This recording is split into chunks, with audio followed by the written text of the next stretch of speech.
Hello, everyone, and welcome to the program. I'm Sean Kimbaloye in Lagos. Well, we begin the show tonight by reminding you just how close we are to the election. So take a look at the countdown clock right here on Channels Television. It is 26 days to the opening of the first day of ballot. And for those of you who are of voting age who have not yet collected their permanent voter cards, you have until February the 8th to do so, just to remind you, everyone. Tonight on the program, our attention again is on the statements made by a former president, Olusegun Obasanjo, once a friend to a sitting president in terms of his open support, but had since changed his stance on the way and manner the Buhari government is being run.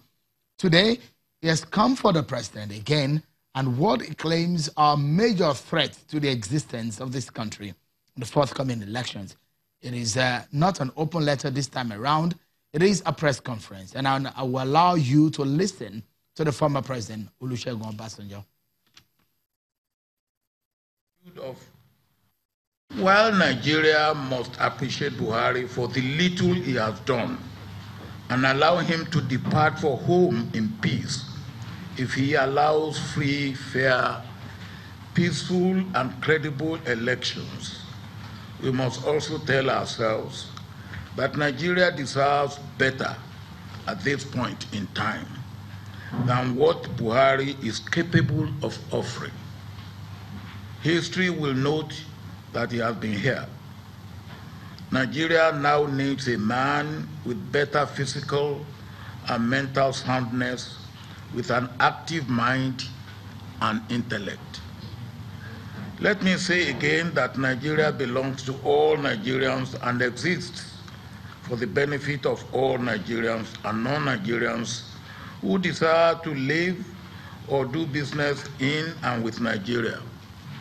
The attitude of "it is my turn and I can do what I like" with impunity will not last, because Nigeria is created by God and it will outlive all evil machinations and designs against the overall interest of Nigeria. Before I conclude, let me assert that the security situation has deteriorated, with kidnapping everywhere and Boko Haram more in action, and nobody should deceive Nigerians about this. This administration has reached the end of its wit, even in handling all security issues, but particularly Boko Haram issue, partly due to misuse of security apparatus and poor equipment, deployment, coordination, and cooperation.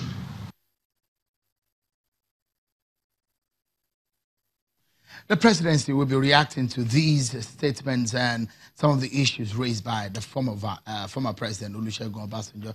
I have President Buhari's media advisor, Mr. Femi Adesina, to speak to these issues. He joins us now from our Abuja studio.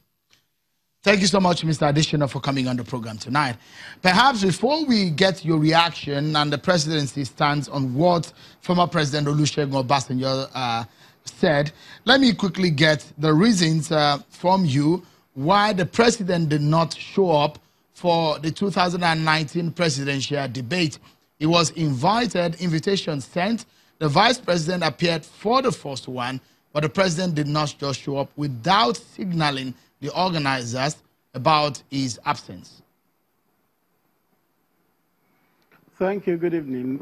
A statement has already been issued on that matter, and I think what has been said suffices. The spokesman to the Buhari campaign who should issue that statement has issued it. That's Barrister Festus Kayamo. He gave you the itinerary of the president yesterday. In the morning, he was at Barrow Port in Niger State to commission that port, and later he was in Minna to campaign. And from there, he went to Jos in Plateau State, also for campaign. He did not return to Abuja till fairly late in the evening. And the explanation has been well given. And I think we don't need to add to it. Mr. Adesina, does that not look like an afterthought in the first place? Is that tenable to Nigerians, millions of them world over in Nigeria and outside of Nigeria, who were waiting for the president, who was sent an invitation? He did not say he was not going to attend, but he did send that statement after he did not show up, and the whole world was criticizing that he did not show up. It does look like an afterthought, isn't it, Mr. Adesina? We were in this country when a president that served 2 terms also refused to show up in that debate. President Olusegun Obasanjo was in office for 2 terms. He never showed up at any debate. President Buhari had been in the debate in the past as candidate. There is no law that compels you to attend the debate. It's a voluntary thing. So you may choose to attend or choose not to attend. No law is broken. The campaign organization gave a reason, but do you think that it is tenable to millions of Nigerians who are waiting to vote?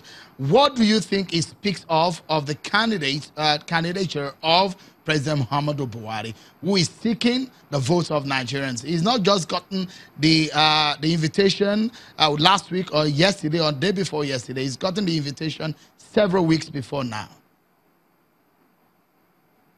I don't think it says anything, because I'm not sure he also gave a commitment that he was going to be there and that it will not change.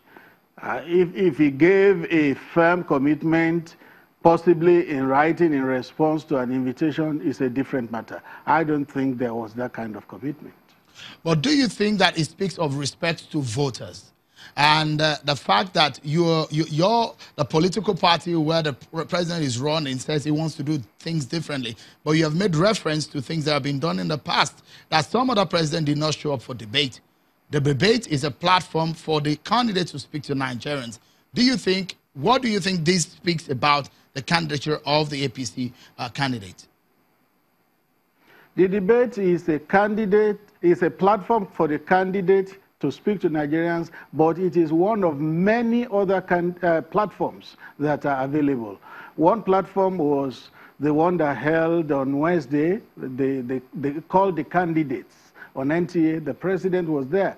Another platform is campaigns, which the president has embarked on. He's been to almost eight states already. So there are many platforms in which you can meet the electorate, in which you can talk to them. And the president is using as many of such platforms as possible.